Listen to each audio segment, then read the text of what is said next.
Gate 14 podcast, and we are home. We are back in Canadian soil. What a weekend. If you could tell from my voice and obviously Avery's voice, we'll try to keep the energy up. We're a little banged up. All right, hand up. We're a little banged up. JR, what's up, brother? How we doing? How's LA treating you? That's good. I was actually in New York last week, but Wow. What were you doing there? There's a hurricane here in LA. Well, that's what they're saying. It's Hurricane Hillary. Wow. Are you gonna be good? Yeah, they always Hashtag pray for JR. Yeah, pray for me. I was actually on my couch today and I felt like a rumble, and I was like, "Holy fuck!" Like, am I? And then I got an alert saying there was a hurricane. Wouldn't that be an earthquake? No, an earthquake. Yeah. So there was a hurricane, and then there was a small earthquake. But yeah, I'm fine here. Earthquakes are kind of cool. Yeah, dude, it was actually sick. What did you just say? Like being in them, not being injured, no one dying. They're kind of cool. It's kind of like from a Avery. nature... So wait, Avery, are you you're pro earthquake? I've felt 7 or 8 earthquakes in my 2 years in Kansas. Like they're kind of like that's crazy. It's funny though how the alert just says like go hide, like it already happened. Yeah, you know, like I'm not gonna let this slide. Avery is just all of a sudden now a earthquake fucking veteran. No, because 8 earthquakes. In Kansas, it's like a roller coaster. It's like one of those wooden roller coaster rides, right? It was the man-made drilling that caused they weren't like natural ones. So we weren't allowed to have shelves over our beds in our dorms because of all the earthquakes. Because if something fell on you and you died during an earthquake, that they didn't want that, so we weren't allowed shelves.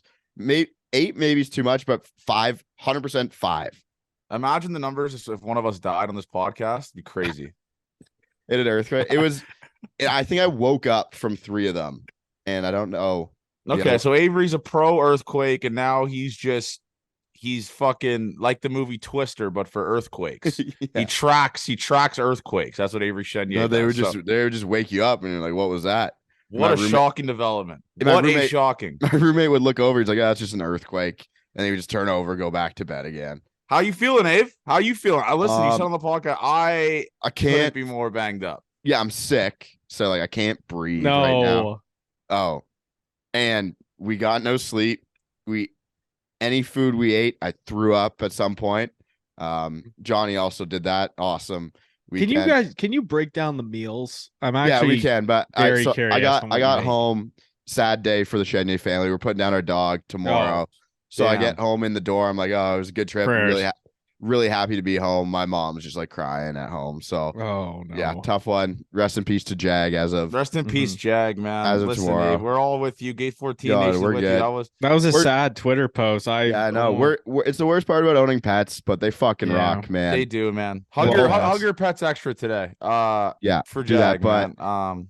Cincinnati, I fucking love that city. I love Cincinnati. I've been there.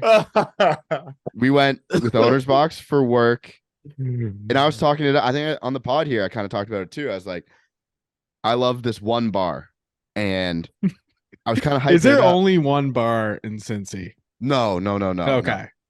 It's kind of what we have to talk. We have a lot of stuff to talk about from the trip. But so they do this stretch. Paycor, where the Bengals play, and Great American Ballpark are maybe a kilometer away from each other, but combined by one street. And it is lined with bars in between them. And you can buy beers in this little area. It's like turf area in the middle. Every bar there has like an outdoor area where you can just buy beers and walk around. We didn't do that, but it's just, we need to invest in that from the ACC to the Rogers Center and just line it with bars and let everyone drink everywhere a little further. But the Tin Roof in Cincinnati, Ohio is top 2 of my favorite bars I've ever been to. Not because it's good.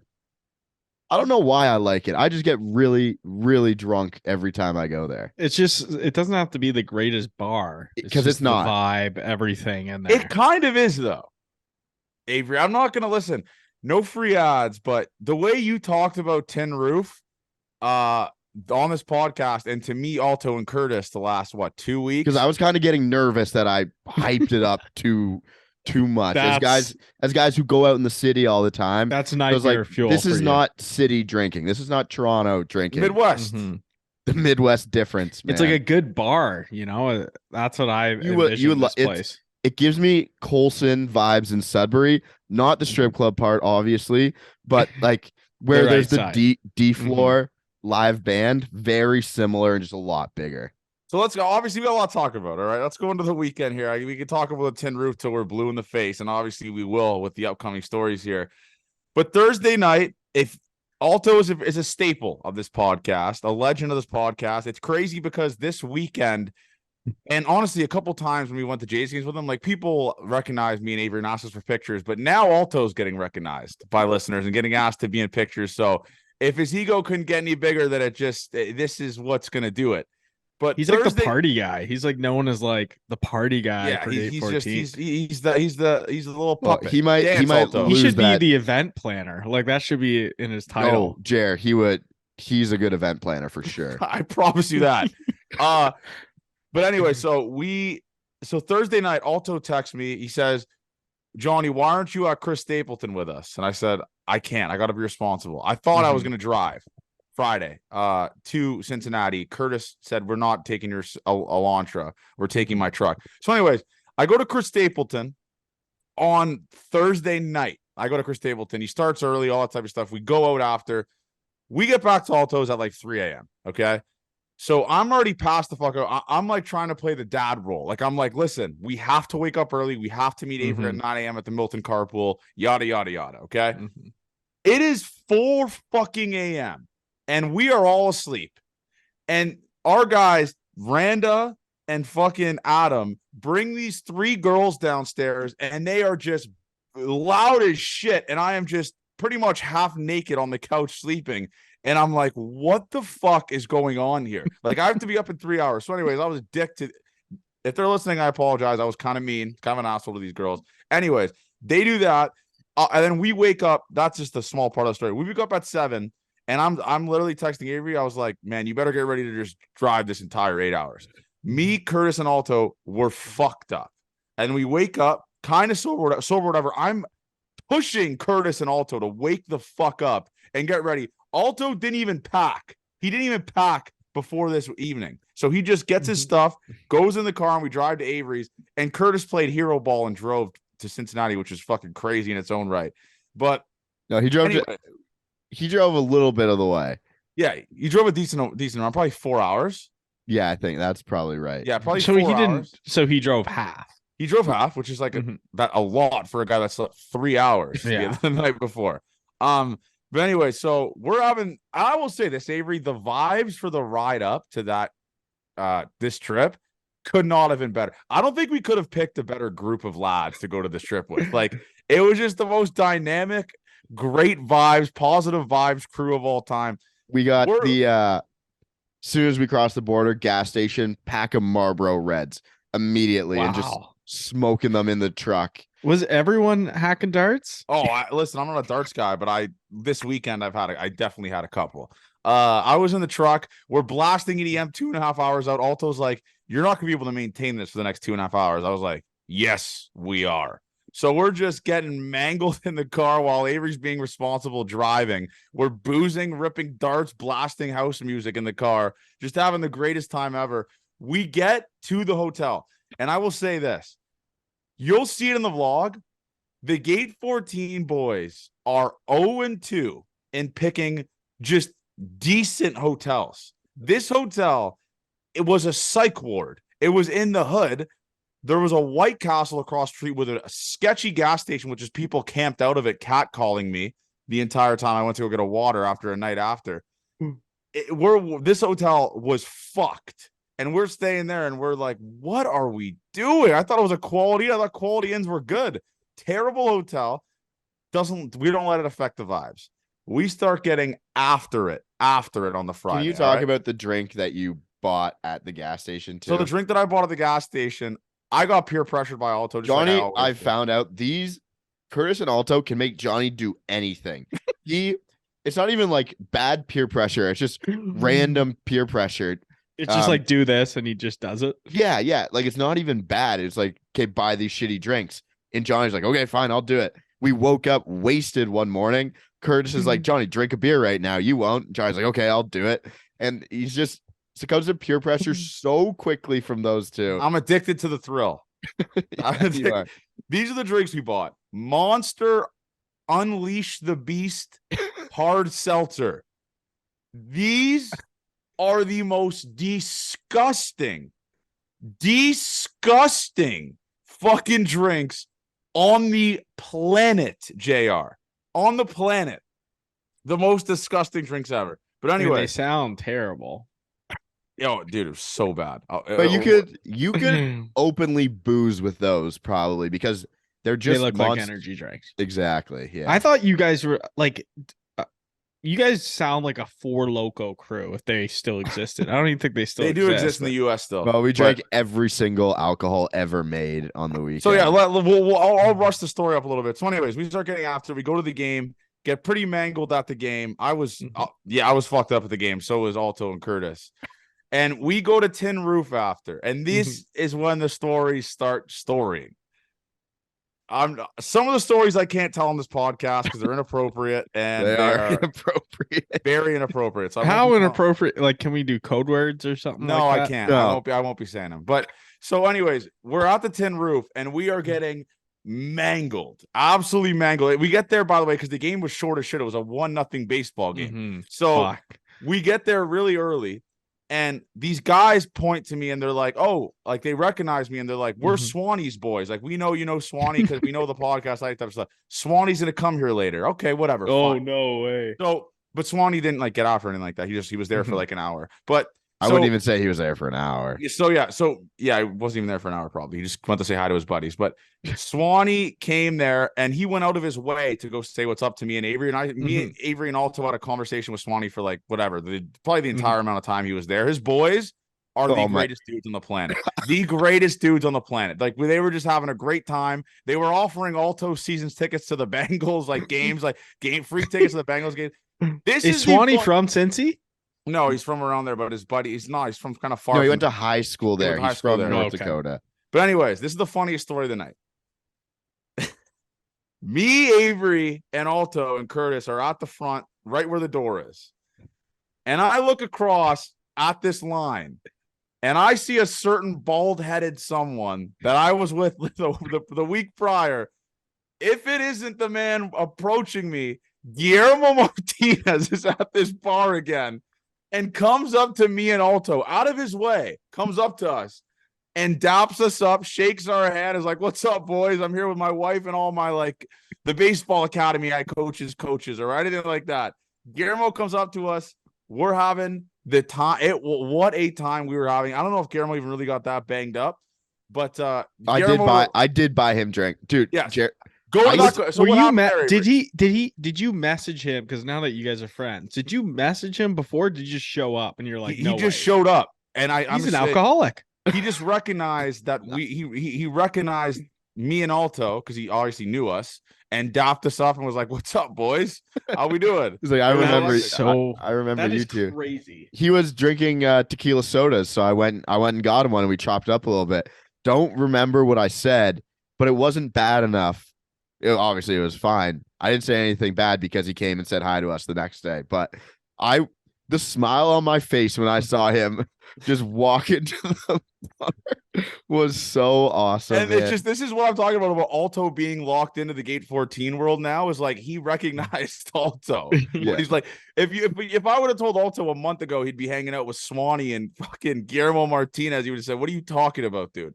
But yeah, so obviously he recognizes him. We're having a good time chatting up with Swanee. And our friend Curtis put on an absolute clinic this week, okay? Curtis shows up to the bar when we show up. He is absolutely mangled, okay? Night 2 Curtis was way worse than night 1 Curtis. Night 2 Curtis, this is a story we'll break down for night 2. So Curtis and Avery, so me and Alto, we had to partake in extracurriculars, if you know what I mean. We had to go somewhere else, partake in extracurriculars. I'll let your imagination run away with that. And Avery and Curtis are just two peas in a pod the entire night. Like I'm talking to this person. Dude, I am doing the stupidest drunk shit that I always do, Jared. Avery was addicted to scoop and hammers this weekend. So for listeners that don't know what scoop and hammers is, you'll see in the vlog. And I don't even know if this is a good podcast so far. Avery is like scooping ice out of a drink, throwing it on the floor, or salt bang it, and just chugging it. You'll see it in the vlog. He's doing that the entire way. So the entire Friday night, Avery and Curtis were inseparable. They were just two peas in a pod, just following each other around like lost puppies, just having the time of their life. Okay. Sergio Dip, time of their life. So I get back to the hotel in the morning around like 10 a.m., 9 a.m., I want to say. And I go and ask, Curtis and Avery are, by the way, throughout the night, are just sending our Cincinnati group chat pictures of them in a random vehicle.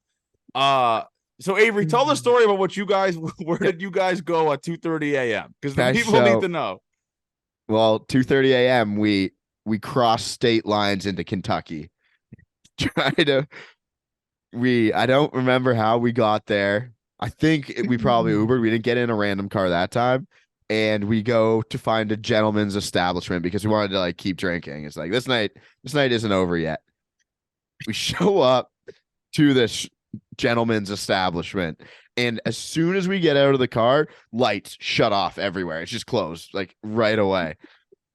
There's two people standing outside, and I shit you not, we talked to them 35, 40 minutes just talking about life. And I don't know how we got to where we got to, but we end up in his car driving back to Ohio. And I was kind of like, I didn't know where we were going. I have videos of the whole thing, and not the whole thing, but part of the thing you'll see in the vlog of us crossing the bridge going back into Ohio again. They were just say what it is. They were drug dealers. Avery entered random drug dealer's vehicle at 2:30 in the morning. We didn't know that at the time. But what else? Who else is hanging out around a strip club at 2:30 a.m. on a fucking Friday night by themselves? So we're just in the car, and he calls one of the strippers, and they just have like a normal conversation. And I just kind of look at Curtis like, dude, what the fuck is going on here? We end up at the casino, and I lost all my money right away. I don't know how much I lost. I don't have a lot of money right now, so it wasn't a good amount. Kind of get there, and it gets to like 4 or 5 o'clock, and we finally get back. Curtis is winning some money, whatever. We get back to the hotel. We sleep for like 2 hours, and the loudest fire alarm you've heard in your whole entire life rings, wakes us up. And oh my God, we have video of us waking up to the fire alarm. I don't like remember that much of the fire alarm either, but don't get in random people's car. If this is a fucking message for you, don't do what we did. Yeah, that's always dangerous. So unbelievably dumb when I heard this story. I couldn't believe my mind. But we were having a good chat. Like sure. So it's like for a guy I'd known for 30, I don't actually think it was 40 to 30 minutes. I think we talked maybe 10 minutes. I might have been lying. I don't think we were there for that long. We trusted the guy for 10 minutes to drive. That's what exactly that was. And then, yeah, so that's the Friday story. So me and Alto start strolling in. Like I showed up at 10. Alto showed up at 11:30. Alto was in a random small town in Kentucky. Like just like Alto was in just a random small town in Kentucky. He went home with someone. And he's sending us a video. He's like, I don't know where the fuck I am. Like, I have no idea where I am. But that's besides the fact. So the next day, we are all puddles. All three of us are puddles, or four of us.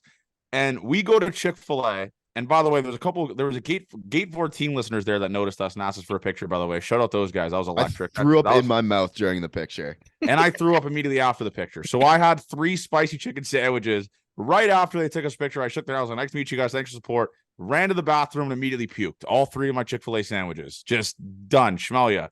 Banged up. The worst shape ever. But anyways, we go back to the hotel, take a nap. We got BP passes because of Johnny Connections. Shout out Alex Young and the Cincinnati Reds for hooking that up. I get us BP passes. So we have to go to the field early to get ready for BP. We are the most hungover human beings on the planet at this batting practice. Like we are standing in the sun I'm not a big sweat guy. I was drenched in fucking sweat, like sweat stains, where it's just something that I don't do. Like I'm not You're sweating from your chest. Yes. That's where the sweat was going. And it was so hot. But anyways, the BP was surreal. It was insane. It was cool to see. It's still crazy to me that we got guys like Davis Schneider, Swanee, Guillermo, all these guys coming up to us. Did you say hi to Guillermo on the field? Yes. Yeah, he said hi to us after. He's our guy now. He's the best. I will say this. Guillermo is the best. That's why I'm fuck Dave Hudgens now. I don't think I would ever guess. I would guess that we would be friends with Snyder, like Coach Snyder, versus Guillermo. Like Guillermo might be the last person on earth that I think Gate 14 would have a connection to. I will say this: the funny, awkward shit though from that BP was there was people looking at like Jay's players double looking at us like, are those the guys? Like, are those the Gate 14 guys? Those the fucking idiots. That's probably what they're saying. The Gate 14 guys. Like I saw Gossman did a little double take at us, and then like some of the Blue Jays reporters like BNS and stuff like that was like, are those the fucking guys? And the coolest part of it was like we were talking to Schneider, and there's these kids, like I don't know if they're kids. There's these like massive group of fans behind us just screaming Gate 14 at us, and I was looking at Schneider. I was like, yeah, we got it like that. We fucking got it. It was the most humble brag shit of all time. But the Saturday, anyways, it's next man up mentality. All right. The Saturday, we get we're crushing beers at this game, mangled at this game. A little bit, some of us more than others, aka Curtis Widener. We go to Tin Roof, and I don't even know who were we really even hanging out with. Was it just us? So I know this group of gambling guys from New York that I had never met before, and they were there both nights and doing a ton of drinks. That's kind of who we were with. And then we went out to where you can smoke darts in the patio there, and just random people coming up to us there. That's how night 2 started, just out on the patio again. Jared, there was a girl that like Shaq-esque there, by the way. Really? Yeah, the tallest girl I have seen in my whole entire. So she comes up and starts asking me for cigs. She's like, yeah, okay, you can have some cigarettes, I guess. And she got really mad because I guessed she probably played Division 3 volleyball, and she was like exactly a Division 3 volleyball player, and she got pretty offended by that. But that's a dream. Besides the point, right there, yeah. Right? Cigarettes and beers are flowing again. I was shit canned last night. So last night. It's like 11:45, and Curtis is the drunkest human being in North America. He was talking to some girl beside us. There's like kind of a group we were all with. She says her name. I'm not kidding you, Jared. 13 times to Curtis, and he cannot repeat her name. Her name was Kira, and he could not repeat her name once. She looks at me. She goes, "Is he okay?" And I was like, yeah, he's fine. He's good. Like, don't worry, he's good. And then I think within 20 minutes, we see Curtis just walking out of the bar by himself. No one beside him. It was just him walking out. So we're like we stayed at that bar till it closed, like 2 a.m. We went to the casino and stuff like that, where the infamous picture Avery took of me at the slot machine was taken. But we're just like the entire night we're saying, how funny would it be if we go back to the hotel and just Curtis is there? Like, how funny would that be? So we're just obviously we're getting after it. It gets 2 a.m. We go to the casino, yada yada yada. Not much interesting stuff happened there, whatever. Avery does this stupid thing where he just plays one roulette hand and puts everything he owns on this one spin and loses it, and then he's just done for the night. Yeah, back-to-back nights it happened. First spin. Back-to-back nights it happens. I didn't gamble. It happens. Credit to me for not gambling on that. But anyway, so we get back to the hotel, okay? And I'm like, I don't think Curtis has a key. So we get back in, we open the room door, and is it not just Curtis Widener, just starfish spread eagle on the couch, and we are crying of laughter. And so Alto goes to wake Curtis up, right? He goes to wake Curtis up to like take your shit off. Mm-hmm. He walks Curtis to the bathroom. Curtis, it's like one of those drunk pisses where you have to sit down when you're taking the piss. Curtis sits down. Not even 2 seconds later, we hear a massive thump. This motherfucker just eats shit on the tile in the bathroom. So Alto, like a responsible adult, is like walking over like he's his dad. and just picks Curtis up. And Curtis starts walking towards his bed, and he is not walking. He's like just limp. And he falls over onto my bed, goes onto Alto's bed with him. And he's wearing his jeans, and Alto is stripping Curtis, like just making sure Curtis has his clothes off before he goes to bed. And Curtis was like, I couldn't even really fathom what Avery, like he just wasn't like, he wasn't a functioning human being. No, it was he was a vegetable. He was a vegetable last night. That's a perfect way to describe it. His face when he walked from the bathroom to the bed was the sickest face. He looked like he was going to throw up everywhere the whole time, and he made it somehow. I don't know. Just so dumb. But let me give you a little background on Avery Moneybags.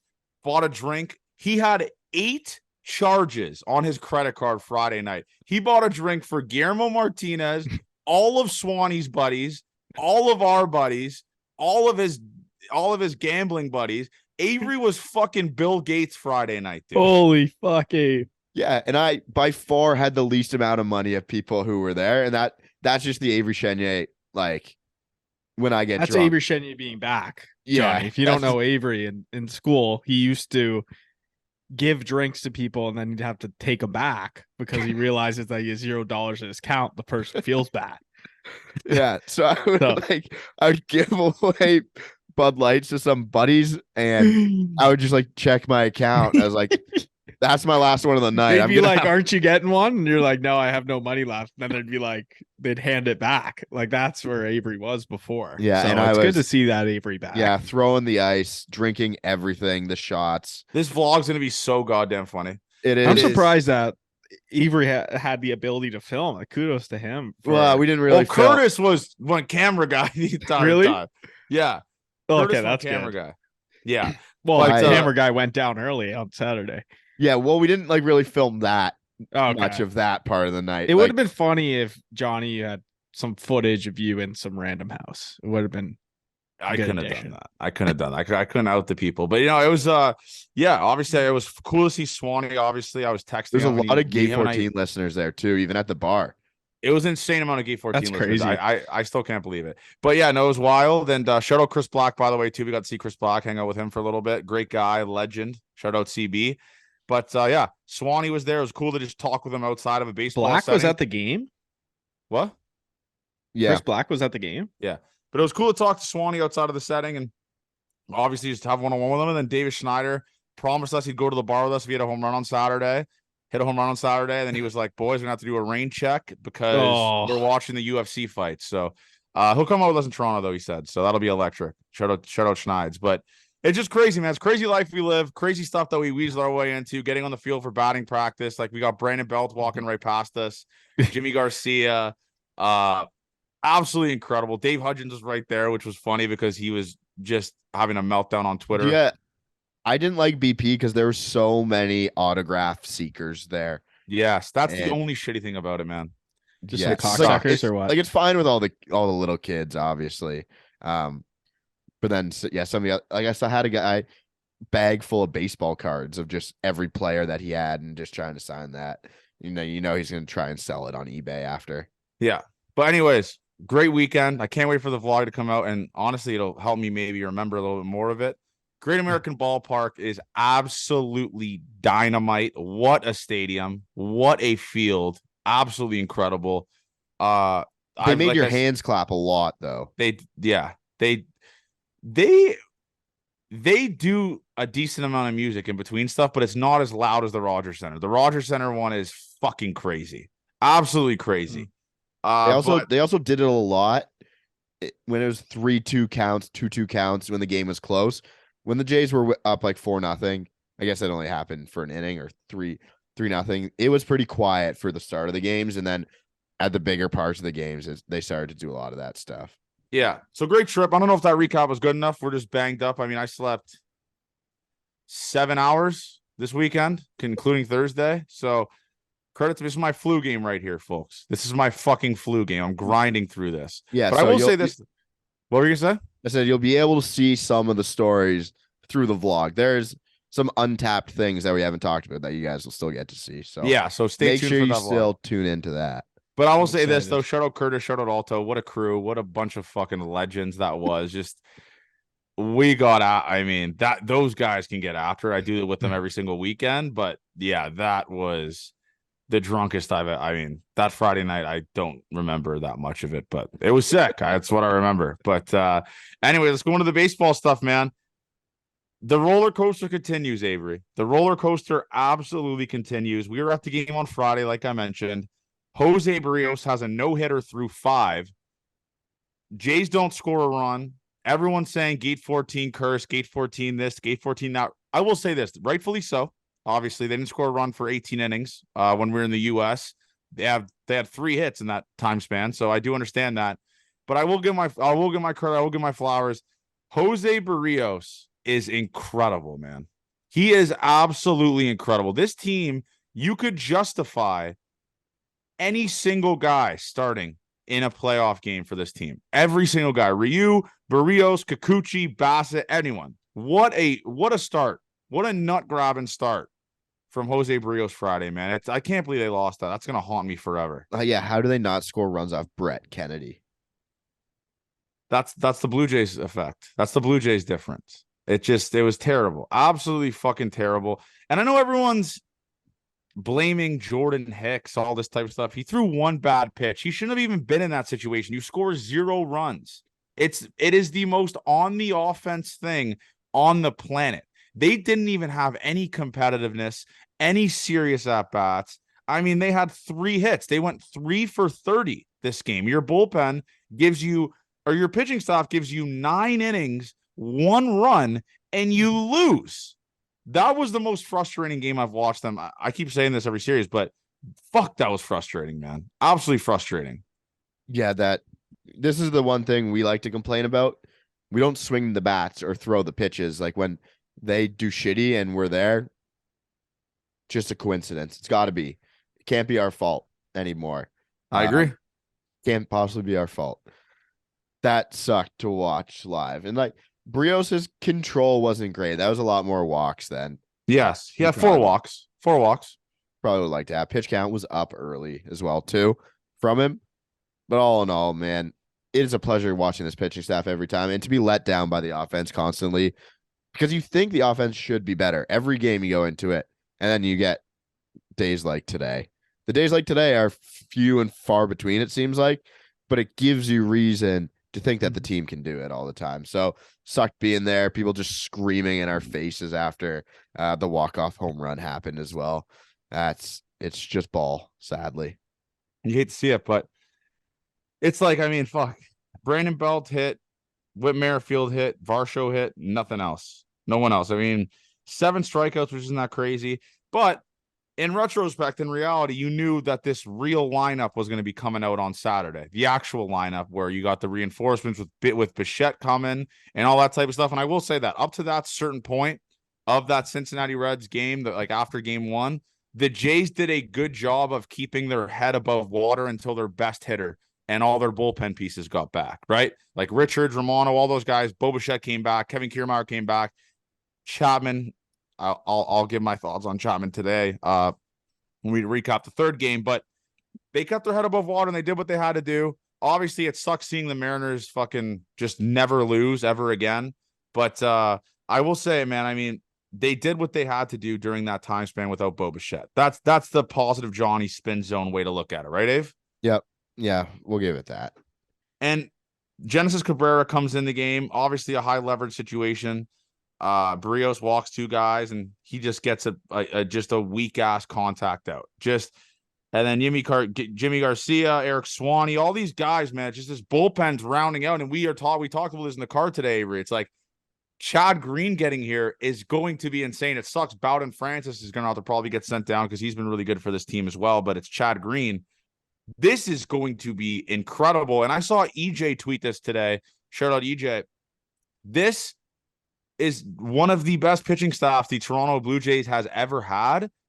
And we have the potential to let it all go to waste because the hitters are hitting like children out there, like hitting like low A baseball players.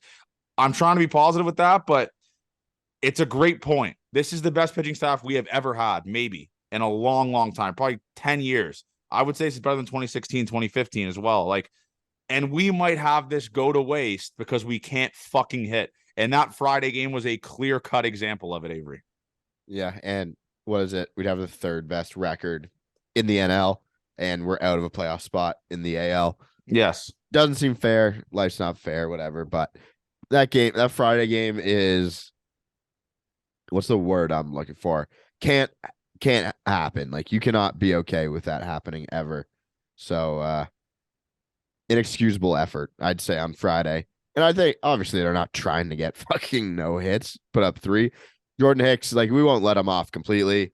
Pretty bad pitch, middle. Obviously, as a reliever, your job's to get zeros, and that didn't happen. But then he follows it up with one of his better appearances of the season the next night, which is, I kind of like the spot they use him in the next night. It's like, okay, either you're going to figure this out and we're going to forget about last night and we're going to be good again and get moving forward, or this is going to start a downward spiral. I do like throwing him in the mix like that. I do enjoy just like, don't even give him time to think about it. He threw one bad pitch. It was like the 5th pitch, I think, of his appearance or whatever. I can tell you. And they threw him 7th pitch, right? Yeah. You're going to go out there the next day in a high leverage spot because we're going to trust you again.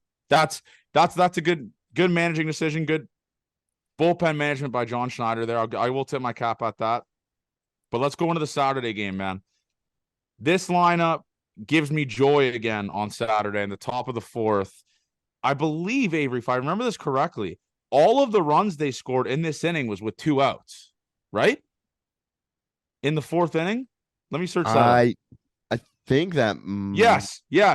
2 outs. Yeah, because I know they stopped. Biggio single, Espinal walk, Varsho single, Merrifield single, Bichette single. Yes. 2 outs, 2-out rally, something that we haven't seen in a while. And I'll be honest with you, man, I kind of have my joy back watching this, especially live, because at this point, this was 21 innings. The Gate 14 boys have been in America with no runs. So my palms are starting to sweat a little bit there.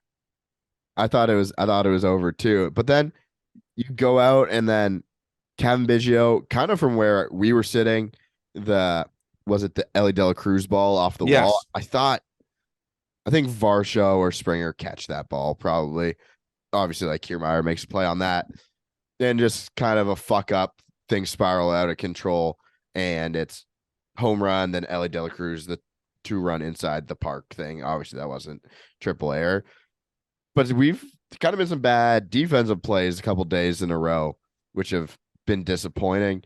But it was awesome to see some runs scored. And then a guy you don't play for a million straight games comes in and gets the game-winning home run the next inning. That was surreal. And especially, obviously, now, Avery, because you got the chance to meet him on a personal level. And you know he's a follower of ours and like a listener, and he knows our stuff because he was like, Avery, you missed your hockey game and you missed our interview. You did double, but you fucked up on both. I didn't even tell him that. Yeah. But it's awesome. He's a great guy. And seeing him do that in the 5th inning, and this is what I'm talking about just being able to, like, you get knocked down, you're supposed to get back up, you get punched, you punch back. Jays give up an embarrassing 3 spot in the bottom of the 4th, and an unlikely hero, a guy who's been struggling a little bit. Obviously, I think he had 2 strikeouts at this point, 0 for 2 with 2 strikeouts, pulls a home run to give you the lead back, and it ends up being the one that wins you the game because your bullpen again goes 4 innings, lights out. Sorry, 5 innings, lights out right after that. It was a sweaty game. I will say this, though. But there's a couple guys in that lineup like Dalton Varsho, who, Avery, Varsho's really starting to figure it out, man. Get the splits out, man. I think they're going to be okay. You think so? Yeah. You think they won't be an insult stat? Let me search this up. Let me see this. Dalton Varsho is hitting very good, Avery. All right. Dalton Varsho was last 15 games hitting 311, 392 on base, 622 slugging. His last 7 games, 8 for 22, 364 average, 481 OBP, and a 773 slugging. We're starting to see the guy that we were promised, right? We're starting to see the guy that we were promised that we traded for. He looks I think great. This might be over delivering for what we were promised. Yes, he looks awesome, man. He does. He's great. And like I said, he's leading baseball in defensive runs saved in the outfield. So this is a guy this is like icing on the cake if he's producing like this offensively. So he looks great. 2 for 3. Obviously really competitive, really good at bats that spiraled, and Kevin Biggio and Espinal were the rally starters there, obviously, that led into that big rally that they had in the 4th inning. But bullpen comes in and absolutely shoves. I mean, you got Trevor Richards, Silver Fox, got a little shaky there, gives up back-to-back hits, then gets out of it. Sorry, he didn't get out of it. Meza got out of it. Tim Meza got out of it. Tim Mesa continues to dominate, but the performance that will make me shiver, will make me just stand back and be like, holy shit, that Jordan Hicks appearance Saturday night was absolutely fucking insane. That sequence that MLB.com tweeted, that he threw to Ellie De La Cruz, 103, 103, 102, 101, all on the black, was fucking insane. Insane. Yeah, you see videos like that and you think, how in the world do people hit baseballs? But then he gives up a moon bomb the night before, and I think that just might be where we're at with the Jordan Hicks experiences.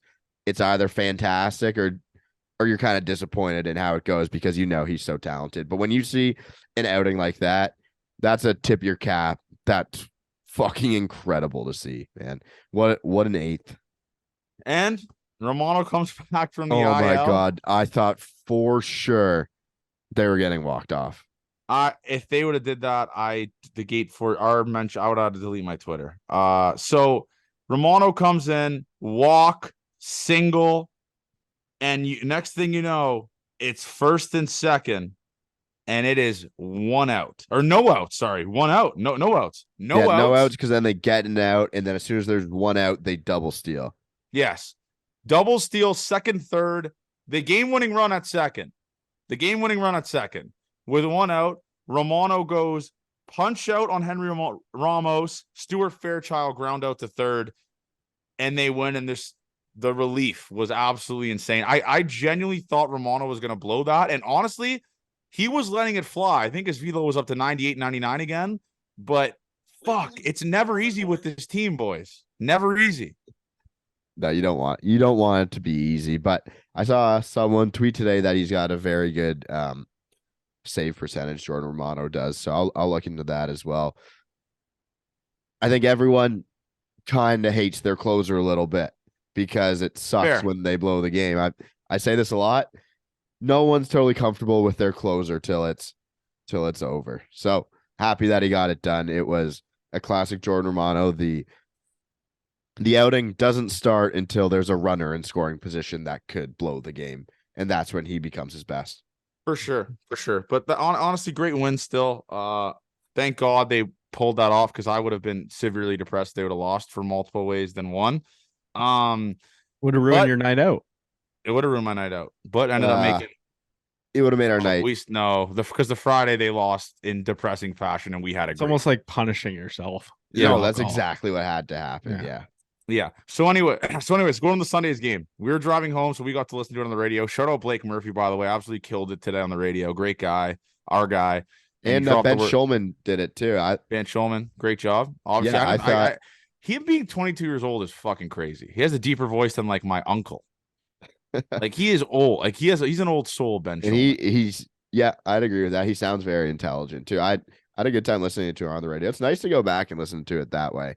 I feel like if I listen to it on the radio, because they just constantly give you great stats to fill the time. Mm-hmm. And so I shout out to those guys, shout out to the people again who feed them stats as well, because they work hard and they have a lot of them. It's good way to listen to the game if you can't watch it. But anyways, today's game, I mean, what more can we say? Brandon the Cock belt. And I'll say this, a massive factor of this team's success the last two games was having Bo Bichette in this lineup. This guy's at bats are incredible. He is just this increases his value with this contract talk that he's going to be getting. He is going to get Avery. What do you think Bo Bichette gets? I was talking this about you. This with you in the car. 350? It'd have to be. I mean, he is besides not named Corey Seager, he might be the best shortstop on the planet. Besides Corey Seager. Yeah, I think you look to a Corey Seager contract as like one of the best ones to look at. I say this a lot. I'm not a good contract guy, so I don't want to put my name on a number because I don't really know where it's at. I always forget, but I think Corey Seager is a good comp as to where the talk should at least start. Mm-hmm. Yeah, he's gonna get with Seager. He's gonna want what Seager, but he's gonna be getting that contract way earlier, I believe, than when Seager got his. Yeah, it's like factor in for Bo is Seager got that contract in Texas. Makes a big difference in getting your contract Yeah, in he was Toronto. 10 years, $325 million. Yeah, there's no way Bo gets less than that. I don't think. Oh, I think Oh, he's and gonna get more than Seager, that. yeah, Seager is Mhm. kind of young. I think they might be close to the same. I mean, Seager, when he got that contract, I could be wrong, but I'm almost certain that like he didn't have the greatest year going into that.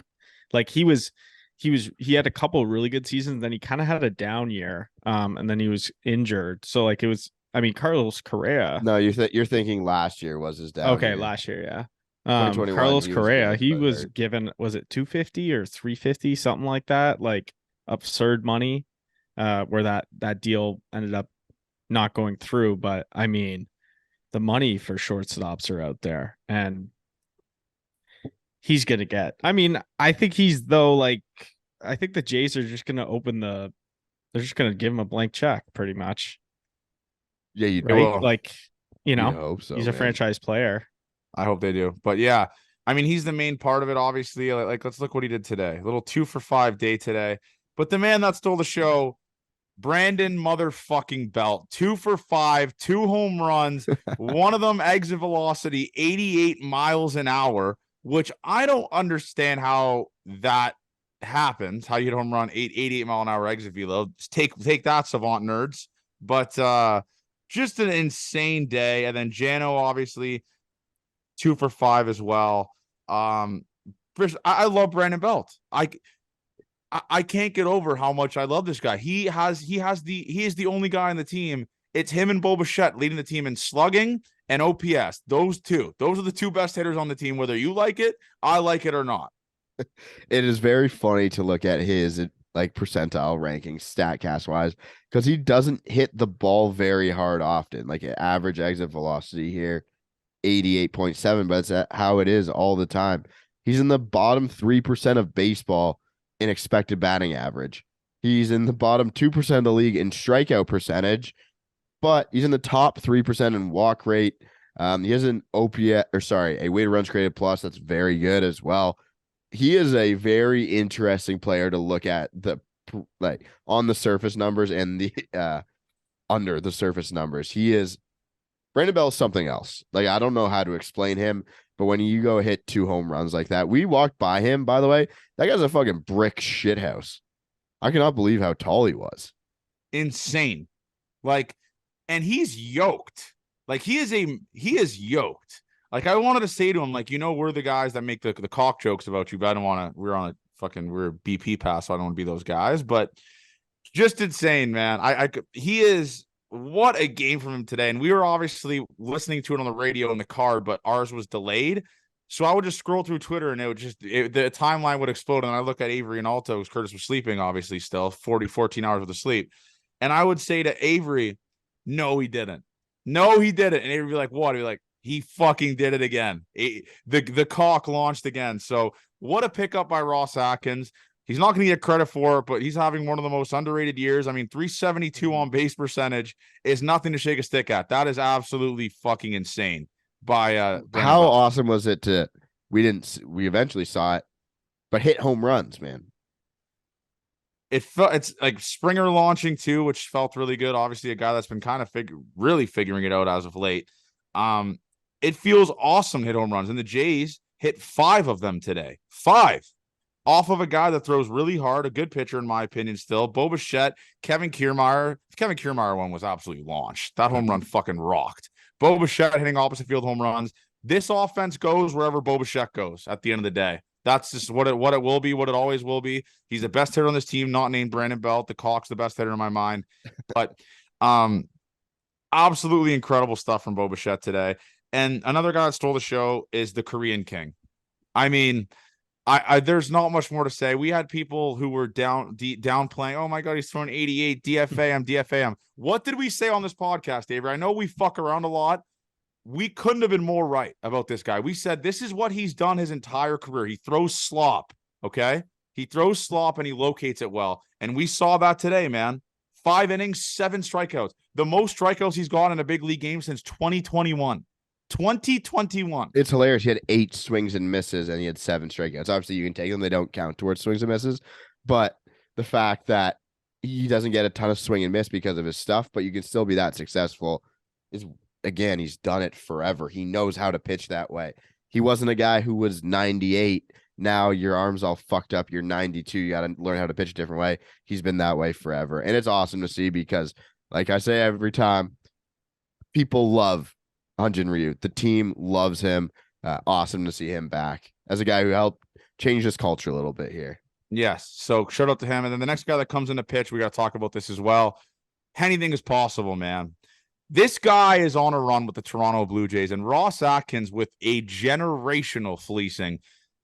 Genesis Cabrera has thrown 13 innings, 13.1 innings for the Blue Jays, 11 strikeouts, 0 earned runs, 0.53 whip. This dude was traded because he was DFA'd, and the Jays had to just say, here's an 18-year-old catcher in the Florida Complex League for him. This guy could not be nastier. And you got to give, who are you going to credit to in this, Avery? Pete Walker. Like, Pete Walker has to play a part in this because he's looking way better. He's not as wild as he was with the Cardinals. Like he's more in the zone, and he's locating his pitches really well. So anything is possible, man. No, I'm just going to give a double fuck you to the Cardinals pitching people because they suck at their jobs. They suck. They suck at their jobs. Suck. P. Walker, terrible. I would like to give P. Walker a lot of credit for a lot of things, including this weekend. So, sure, Pistol Pete. This one's for you. Chalk it up to Pistol Pete. But 0 runs with the Blue Jays, man. 13 innings, 0 runs with the Blue Jays in relief. That is. It is nice to have a second lefty because in a spot where you think Mesa comes in every time, we're kind of surprised when Henny comes in, but we just shouldn't be. He fucking rocks. It was a gift from God. Yep. And where are we at, boys? With let's talk about the bad today. Obviously, where are we at with Matt Chapman? He is the most make-believe 4-WAR player on the fucking planet. On the planet. If you look at his stats, and Avery, what website can you pull this up on for the people? His high leverage stats. Oh, that's a Fangraph stat. Matt Chapman high leverage stats. I believe he is hitting the worst in the league. Okay, here we go. Thomas Hall on Twitter tweeted this a couple weeks ago, but this still in high leverage situations amongst 179 qualified MLB hitters. This stat is from 2 weeks ago, whatever. I'll still bring it up.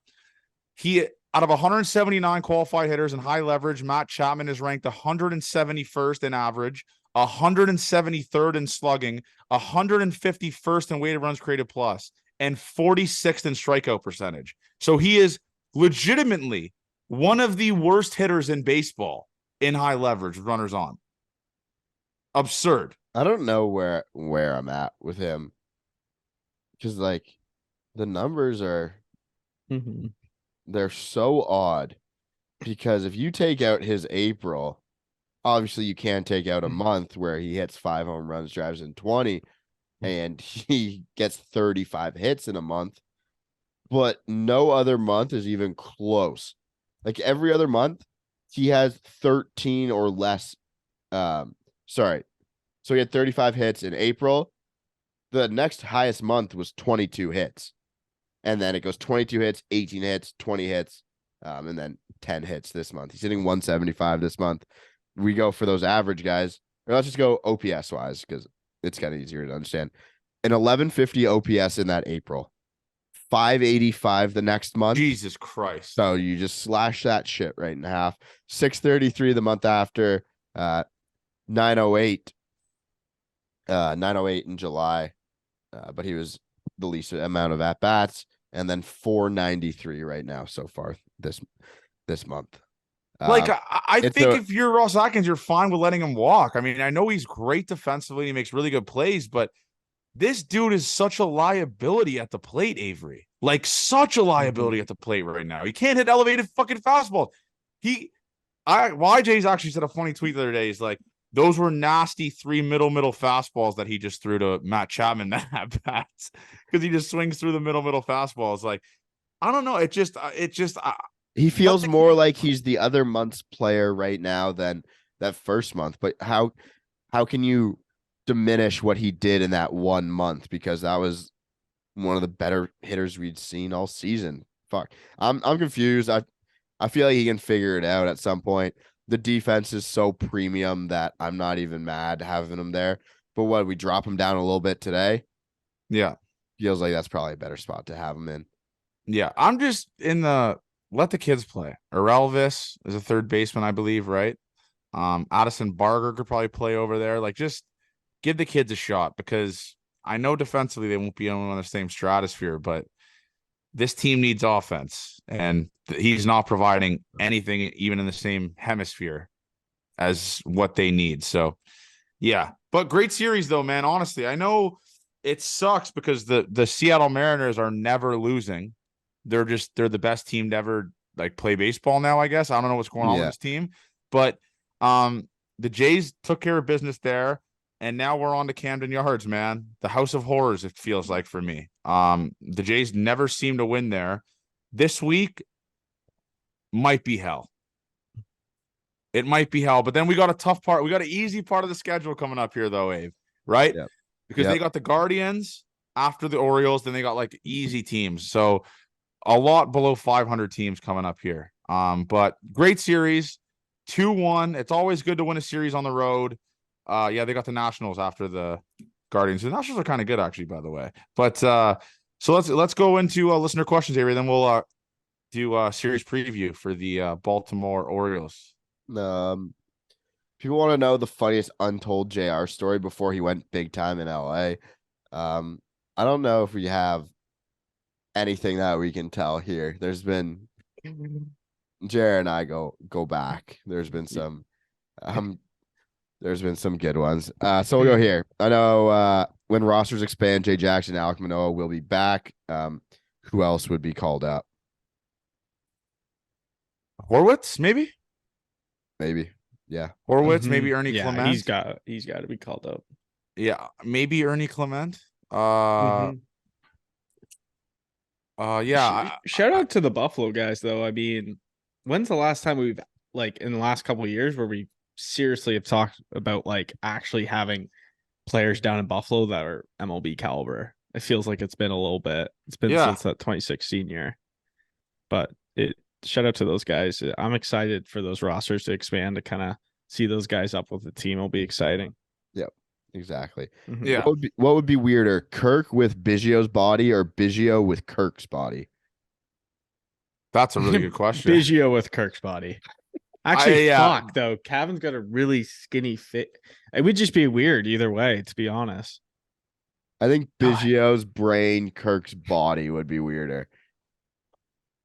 Yes, I'm gonna have to agree with Avery. I'm trying to picture Biggio with Kirk's body, and I don't want to look at that. I don't want to see it. It's greasy. It's disgusting. Freaky Friday. Yeah.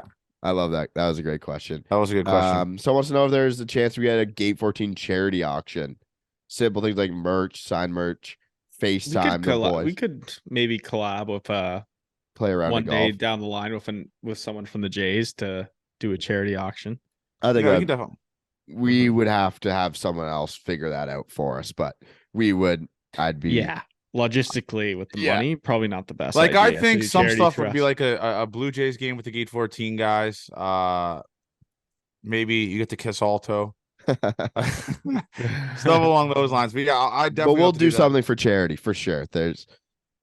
I like charity. I don't know about you guys. Johnny, do you like charity? Yeah. I mean, you did say earlier that you were pro earthquake, so I don't know where you're at with I was pro earthquakes as long as they didn't like kill anyone or do damage. Okay, awesome. What types of fan interactions did we have in Cincinnati? Kind of broke it all down. A lot of guys at the park. Cool when they were yelling at Johnny onto the field as well. And then there was a bunch of Gate 14 guys. I think one of them was from Acton, Jer, and his girlfriend went to like our high school. And I remember them the other night too. What about the fan interactions from you, Johnny? No, it's awesome. We got like the craziest thing is there's like these Jays fans from America that were like that met up with us and were just saying what's up to us, and that'll never not be weird. Like they're like, hey man, I'm from Cleveland, but I'm just a massive fan of the Jays and a massive fan of you guys. So I was hoping I would see you guys here, and they'll DM us and ask us what section we're in, and they'd come up and stuff like that. So, yeah, it was awesome. There's a lot of good Gate for the Teen listeners there, and it's just great. Like I said, I'll never not be weird. It's fucking so weird that people care that much about us, but we do appreciate it, and it means we're doing something right. So I appreciate everyone that we met down there and people that we're going to meet in the future and that come up to us at games and just DM us all the time or want stuff from us and just want to take a picture with us. So we do appreciate you guys. And at the Chris Stapleton concert, people were coming up to me and making me do like cameos for their friends. So if your name is Will, I apologize because your buddies made me make multiple videos saying "fuck you, Will." So I apologize for that. Fucking Will, man. Okay. Zach Wynn, happy birthday. He said, today is my 21st birthday. Shameless plug for B-Day shout out. There it is. Happy birthday, Zach. Happy birthday, Zach. Wants Zach. to know if there's a possibility of Gate 14 at Target Field for the wild card. If the Jays make it there, of course. I feel like we got to do a stream. Like we gotta It'd be tough because I'm pretty sure the wild card series would be like dead during the week. It's Tuesday, Wednesday, Thursday. So maybe, fuck, that's tough. I feel like the stream would be better, man. Yeah, but stream and then potential live for that weekend. Yeah, win that series and then go travel. You know. Yeah, that could work. We'll figure something out. Yeah, I just think the streams are the best because it makes people who aren't able to go to Target Field kind of watch the game with us and make it feel like a playoff setting. So, I do think it makes more sense to do a stream. Obviously, can we do a Blue Jays dad interview? No. Next question. You're back out on him. You're back out? I'm not back out. He's harmless or whatever. I can't. He's either the greatest troll on the planet or he's dumber than I am. I can't get a grasp on it. I don't know where I'm at with it. And then Rocco wants to know who swung the biggest stick this weekend. Brennan. I mean, it was either Brandon Belt or Curtis Widener. Yeah, Curtis Widener putting on a clinic this weekend. But Brandon Belt for sure. All right, that's all we got. So let's go Orioles series recap. Holy fuck, speak much. Orioles series recap. Why are we recapping it, man? Or sorry, review. What prediction? Preview. Prediction. Okay. Tuesday we got a rematch. Yusei Kikuchi versus Grayson Rodriguez. That's going to be fireworks. I'm actually excited to watch that. Wednesday, another rematch. Kevin Gausman versus Jack Flaherty. That's going to be an awesome game. Wow. And then Thursday, I believe it would be Barrios, correct? Yep. Barrios on Thursday. This is a sweaty series because this Orioles team is insane, man. Gunnar Henderson is just the best player ever. It could have hit for the cycle today, but stretched it out into a double because he said fuck it, even though we're up 10. Stat patter. I'm going to say they win the series 2-1. I'm not that confident in it, but Kikuchi is pitching so goddamn good. I know the Orioles hit lefties well, but he carved against them last time he pitched. I'm going to say they win the series 2-1, but it's going to be a dogfight. There's going to be one game that's going to be a comeback win. The other one's going to be maybe like a game that they just win from start to finish because Gausman carves or Barrios carves or anything along those lines. But I'm going to say 2-1 series win. I don't know. I don't know. I like that. I mean, I pray to God that it's a 2-1. I'm going in not confident, but 2-1 would be. Maybe the offense figured it out, JR. I don't know. I got hope. Maybe they figured it out. 1 and 2, but probably get swept, if we're being honest. Yeah, we'll see, man. I'm excited. Anything about division matchups, like especially against good teams during a playoff push, is something that I love. So, enjoy it. I'll be streaming all 3 of those games. I don't know if Avery will join me. I don't know if he has hockey or stuff like that, but I will be streaming it.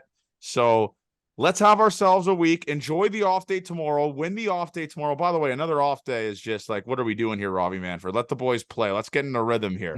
Let's win the off day tomorrow. Have a day Tuesday. Podcast dropping Thursday night after the game. And then we're back at the Rogers Center with a soft spot of the schedule. So let's enjoy the week, everyone. Another week down. Big week. Let's gain some ground here on our AL East opponents. Let's make this AL East record a little bit better here. If the Jays sweep, never mind. I was going to say, okay. If the Jays sweep, I'll be buying another listener a Brandon Belt jersey. I'll buy a listener a Brandon Belt jersey if the Jays sweep. Nice. All right. So Gate 14 forever. What a weekend. Hopefully this podcast wasn't insufferable for you guys, but I thought we did a great job. I'm running on 7 hours sleep. Love you guys. Let's start the week off right. We will see you guys Tuesday on stream. Gate 14 forever, and make sure you buy your tickets to the bar night.